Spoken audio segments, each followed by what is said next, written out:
वजीर आजम इमरान खान और तुर्क सदर रजब तैयब एर्दोगान की मुलाकात। पाकिस्तान और तुर्की के दरमियान दो तरफा ताल्लुकात पर तबादला ख्याल।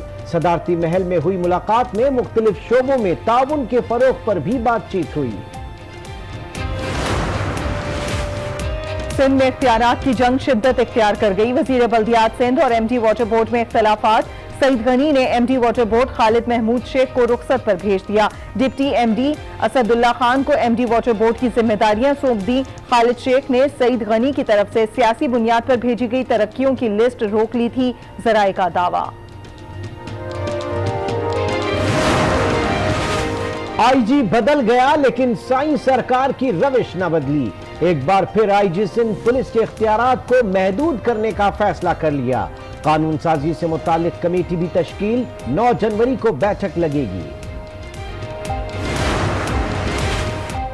सिंध हुकूमत का मनी लॉन्ड्रिंग रोकने के लिए बड़ा इक़दाम। वज़ीर आला मुराद अली शाह ने सूबाई सेक्रेटरी दाखिला की सरबराही में 15 रुकनी टास्क फोर्स कायम कर दी। इंटेलिजेंस 20 कार्रवाइयां की जाएंगी। अगर सिंध हुकूमत संजीदा नहीं तो ग्रीन लाइन मंसूबा विफाक को दे दे। गवर्नर सिंध इमरान इस्माइल की पेशकश। कहते हैं तजावुजात के खिलाफ ऑपरेशन का मकसद कराची को खूबसूरत बनाना था, लेकिन ऑपरेशन के बाद अब तक मलबा नहीं उठाया गया। वजीर आजम ने कराची के लिए 50 अरब रुपए की मंजूरी दे दी, इमरान इस्माइल ने बताया। कराची में सर्कुलर रेलवे की बहाली का काम खटाई में पड़ गया। जिला वस्ती से शुरू होने वाला ऑपरेशन जिला वस्ती तक ही महदूद। बहाल किए गए ट्रैक पर मलबे भी नहीं हटाया जा सका।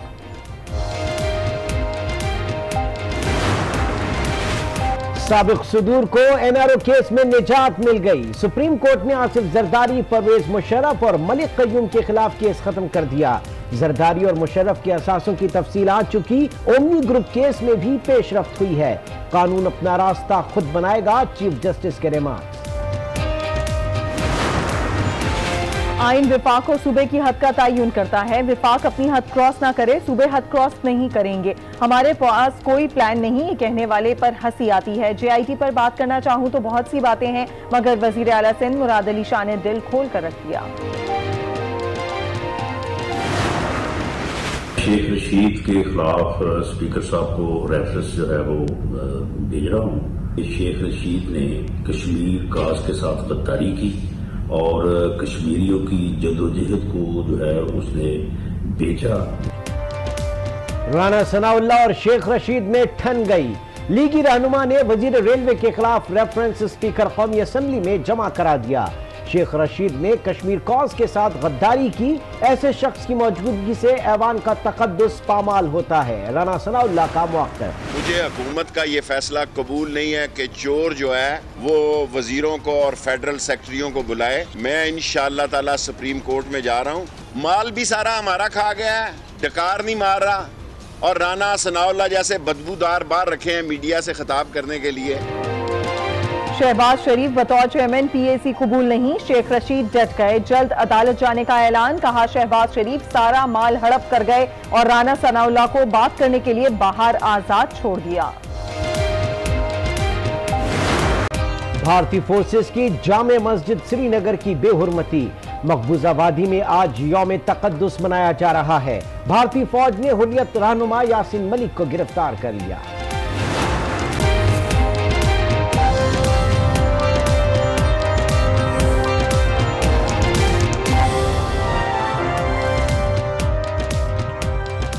अस्सलाम वालेकुम। शाम 6 बजे के बुलेटिन में खुशामदीद कहेंगे। मैं हूं इमरान सुल्तान और मैं हूं सादिया ख्वास। बुलेटिन का आगाज करते हैं इस अहम खबर के साथ। आपको बताएं, वजीर आजम इमरान खान की तुर्क सदर तैयब एर्दोगान से मुलाकात हुई, जिसमें पाकिस्तान और तुर्की के दरमियान दो तरफा ताल्लुकात पर तबादला ख्याल किया गया है। सदारती महल में हुई मुलाकात में मुख्तलिफ शोबों में ताउन के फरोग पर भी बातचीत की गई। वजीर आजम इमरान खान को अनकरा आमद पर गार्ड ऑफ ऑनर पेश किया गया। वजीर आजम से तुर्क वजीर ज़राअत की सरबराही में वफ्द ने भी मुलाकात की। वजीर आजम की क्या मसरूफियात है, जानने के लिए रब्ता करेंगे आज न्यूज़ इस्लामाबाद के ब्यूरो चीफ तारिक चौधरी से। जी तारिक चौधरी, बताइएगा वजीर आजम की तुर्की में क्या मसरूफियात हैं?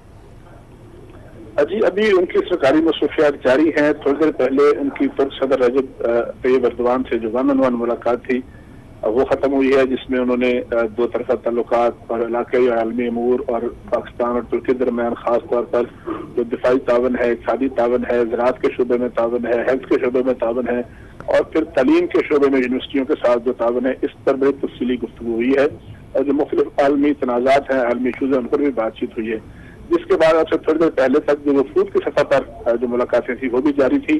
प्राइम मिनिस्टर ऑफ पाकिस्तान अपने वफ्द की क़यादत कर रहे हैं, जबकि तुर्क सदर जो है अपने वफ्द की क़यादत कर रहे हैं, जिसमें मुख्तलिफ मामला पर बातचीत हो रही है, जिसके बाद ही चीजें अदमी शक्ल इख्तियार करेंगी। इसके अलावा साइड लाइन पर वज़ीर ख़ारजा शाह महमूद कुरैशी और तुर्क वज़ीर ख़ारजा की मुलाकात भी हुई है थोड़ी देर पहले। इसके अलावा इससे पहले जब आज उनका दूसरा दिन था, जब उनकी मुलाकात हुई तो उससे पहले उनको गार्ड ऑफ ऑनर पेश किया गया और प्राइम मिनिस्टर ऑफ पाकिस्तान ने मुस्तफा कमाल अतातुर्क जो कि जदीद तुर्की के बानी हैं, उन पर उनके मज़ार पर हाजिर दी और मज़ार पर उन्होंने जो गोल्डन बुक थी उसमें अपने तासरात भी कलमबंद किए। इस मौके पर उन्होंने ये भी कहा कि कमाल अतातुर्क ने मुश्किल वक्त में तुर्की की क़यादत की है और उन्होंने कहा कि जिस तरह कायद-ए-आज़म मोहम्मद अली जिन्ना पाकिस्तान के बानी और अजीम लीडर थे, इस तरह जो है वो मुस्तफा कमाल पाशा जो है वो भी अतातुर्क भी बहुत बड़े लीडर थे और उन्होंने कहा मेरे लिए बड़ी फख्र की बात है कि मैंने 20वीं सदी के एक करिश्मा साज लीडर अतातुर्क के मज़ार पर हाजिर दी है। इसके अलावा आज वज़ीर-ए-आज़म की तुर्की की जो बिजनेस कम्युनिटी है उससे उन्होंने खिताब किया। उन्होंने जो तुर्की के ज़राअत और जंगलात हैं मिनिस्टर बाकर की क़यादत में भी उनसे मुलाकात की। इसके अलावा आज जो हेल्थ के मिनिस्टर हैं उनके साथ भी बातचीत की। तुर्क कम्युनिटी से, जो बिजनेस कम्युनिटी से बात करते हुए उन्होंने कहा कि पाकिस्तान जो है वो इस बात के लिए कोशिश है कि पाकिस्तान में जो गैर मुल्की सरमायाकार हैं उनके लिए ऐसा माहौल क्रिएट किया जाए कि उनको अपने मुनाफे की वापसी यकीनी हो और उनके लिए भरपूर जो है वो उनके लिए सहूलियात फराहम की जाए। इसके अलावा उनका पाकिस्तान जो है कोशिश कर रहा है कि बदअनवानी से मुकम्मल पाक माशरा हो ताकि दुनिया भर के जो इन्वेस्टर हैं वो पाकिस्तान पर एतबार करें। आज जो उनकी मुलाकात थी तुर्क वज़ीर ज़राअत से, उसमें पाकिस्तान ने फूड प्रोसेसिंग और डेयरी सेक्टर के शोबे में तावन की बात की है। इसके अलावा ये भी एक बड़ी अहम बात है कि आज प्राइम मिनिस्टर पाकिस्तान ने और तुर्क सदर ने जुमा की नमाज भी जो थी मुश्तरका तौर पर मिलकर अदा की। तारिक चौधरी, बहुत शुक्रिया हमें तफसीलन अपडेट करने के लिए।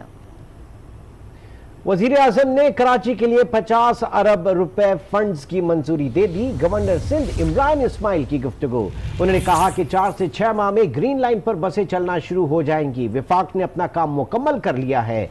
उन्होंने मजीद कहा कि तजावुजात के खिलाफ ऑपरेशन का मकसद कराची को खूबसूरत बनाना था, लेकिन ऑपरेशन के बाद अब तक मलबा नहीं उठाया गया। गवर्नर सिंध इमरान इस्माइल सूबाई हुकूमत से नाला, कहा अगर मलबा ना उठा तो ऑपरेशन का कोई फायदा नहीं होगा। सिंध हुकूमत संजीदा नहीं तो ग्रीन लाइन मंसूबा विफाक को दे दे।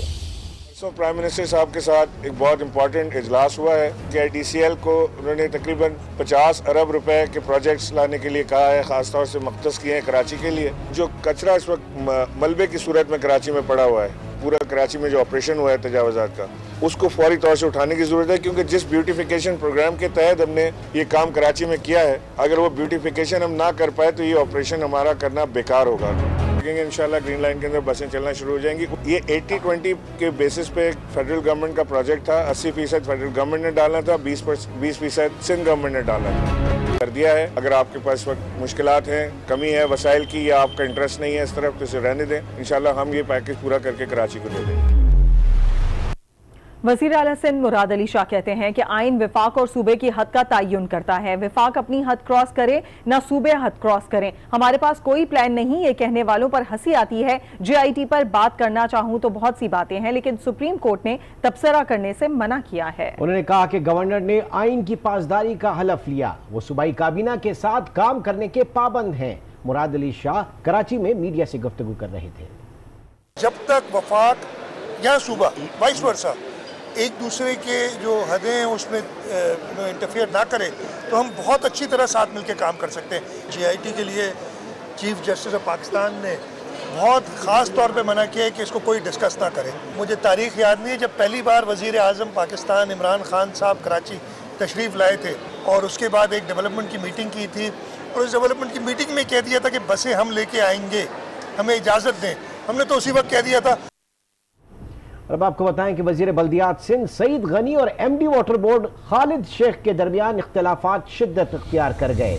वजीर बल्दियात ने एमडी वाटर बोर्ड को रुखसत पर भेज दिया। डीएमडी असदुल्ला खान को एमडी वाटर बोर्ड की जिम्मेदारियां सौंप दी गई हैं। जराए का कहना है कि खालिद शेख ने सईद गनी की तरफ से सियासी बुनियाद पर भेजी गई तरक्कियों की लिस्ट रोक ली थी। इससे कबल वजीर बल्दियात और एमडी वाटर बोर्ड के दरमियान आबाद के मुजाहरे के बाद भी इख्तलाफात पैदा हुए थे। जराए के मुताबिक वजीर बल्दियात सिंध बिल्डर्स को एनओसी दिलवाने के ख्वाहिशमंद थे, जिसको एमडी वाटर बोर्ड ने मुस्तरद कर दिया था। वजीर बल्दियात सिंध सईद गनी और MD water board Khalid Shaikh के दरमियान इख्तलाफात शिद्दत इख्तियार कर गए हैं। वजीर बल्दियात ने एमडी वाटर बोर्ड को रुखसत पर भेज दिया। डीएमडी असदुल्ला खान को एमडी वाटर बोर्ड की जिम्मेदारियां सौंप दी गई हैं। जराए का कहना है कि खालिद शेख ने सईद गनी की तरफ से सियासी बुनियाद पर भेजी गई तरक्कियों की लिस्ट रोक ली थी। इससे कबल वजीर बल्दियात और एमडी वाटर बोर्ड के दरमियान आबाद के मुजाहरे के बाद भी इख्तिलाफात पैदा हो गए थे। जराए के मुताबिक वजीर बल्दियात सिंध बिल्डर्स को एनओसी दिलवाने की ख्वाहिशमंद थे, जिसको एमडी वाटर बोर्ड ने मुस्तरद कर दिया था। हुकूमत सिंध ने आईजी के इख्तियारात कम करने का फैसला कर लिया है। नए रूल्स बनाने के लिए इजलास 9 जनवरी को तलब कर लिया है। आईजी के इख्तियारात कम किए जाएंगे। हुकूमत सिंध ने फैसला कर लिया। आईजी सिर्फ एसएसपी सतह तक तकरीरियां कर सकेगा। डीआईजी और एडिशनल आईजी की तकरीरी SNGD के जरिए की जाएंगी। कानून साजी से मुतल्लिक कमेटी का इजलास 9 जनवरी को तलब कर लिया गया है, जिसमें पुलिस में तकरीरी और तबादलों और ओहदे की मुद्दत पर गौर होगा, जबकि पुलिस ऑर्डर 2002 और पुलिस के मौजूदा कानून का जायजा लिया जाएगा। कमेटी में सूबाई मुशीर कानून मुर्तजा वहाब, सूबाई वजीर इम्तियाज शेख, सूबाई वजीर Shabbir Bajrani, IG police advocate general, prosecutor general और सेक्रेटरी दाखिला शामिल होंगे। उधर सिंध हुकूमत भी मनी लॉन्ड्रिंग रोकने के लिए एक्शन में आ गई। वजीर आला मुराद अली शाह ने सूबाई सेक्रेटरी दाखिला की सरबराही में 15 रुकनी टास्क फोर्स कायम कर दी है। मनी लॉन्ड्रिंग में मुलव्विस अफराद हो जाए खबरदार। सिंध हुकूमत भी मनी लॉन्ड्रिंग के खिलाफ एक्शन में आ गई। वजीर आला सिंध मुराद अली शाह ने उठाया सख्त इकदाम। सेक्रेटरी दाखिले की सरबराही में 15 रुकनी टास्क फोर्स कायम कर दी। टास्क फोर्स को मनी लॉन्ड्रिंग रोकने और जिम्मेदारान के खिलाफ कार्रवाई का काम सौंपा गया है। मनी लॉन्ड्रिंग और हवाला हुंडी को रोकने के लिए इंटेलिजेंस बेस्ड कार्रवाइयां की जाएंगी। नोटिफिकेशन के मुताबिक additional IG CTD, zonal director FIA, additional IG special branch, collector custom, sector commander ISI task force में शामिल हैं, जबकि सेक्टर FS से मुतालिक पाक रेंजर्स, डिप्टी DG ASF भी टीम का हिस्सा होंगे। दूसरी जानिब कराची में सर्कुलर रेलवे की बहाली का काम खटाई में पड़ गया है। जिला वस्ती से शुरू होने वाला ऑपरेशन जिला वस्ती तक ही महदूद है। बहाल किए गए ट्रैक पर से भी मलबा अब तक नहीं उठाया जा सका। तफसीलात शकील नकवी की इस रिपोर्ट में देखते हैं। क्या सर्कुलर रेलवे बहाल हो सकेगी? कराची में सर्कुलर रेलवे की बहाली का काम ठप हो चुका है। सुप्रीम कोर्ट के अहकामात के बाद सर्कुलर रेलवे की बहाली का काम बड़े जोरों शोर से शुरू हुआ। ऑपरेशन जिला बस्ती के इलाके गरीबाबाद से शुरू किया गया। इस दौरान 7.2 किलोमीटर तक ट्रैक की सफाई की गई। ट्रैक तो बहाल हो गया, लेकिन नाकिस हिकमत अमली के बाइस मलबा अब तक पड़ा हुआ है और किसी ने मलबे को उठाने की कोशिश तक नहीं की। सुप्रीम कोर्ट के अहकामात बिल्कुल वाज़ेह थे कि न सिर्फ सर्कुलर रेलवे की बहाली को यकीनी बनाया जाए, जबकि रेलवे की कब्जा शुदा जमीन भी वागुजार कराई जाए। सर्कुलर रेलवे की बहाली का ऑपरेशन ताहाल रुका हुआ है और कोई बताने वाला नहीं कि कराची में सर्कुलर रेलवे की बहाली कब तक मुमकिन हो सकेगी। शकील नकवी, आज न्यूज़, कराची। हुकूमत ने 5 बरामदी सेक्टर्स के लिए बिजली की कीमत में कमी कर दी, लेकिन एक्सपोर्टर्स कहते हैं कि यह सहूलत तमाम सनतों को दी जाती तो ज्यादा फायदा होता। हुकूमत बरामद कुनिंदगान के रिफंड्स भी जल्द अदा करे। कराची से सफदर अब्बास रिपोर्ट कर रहे हैं।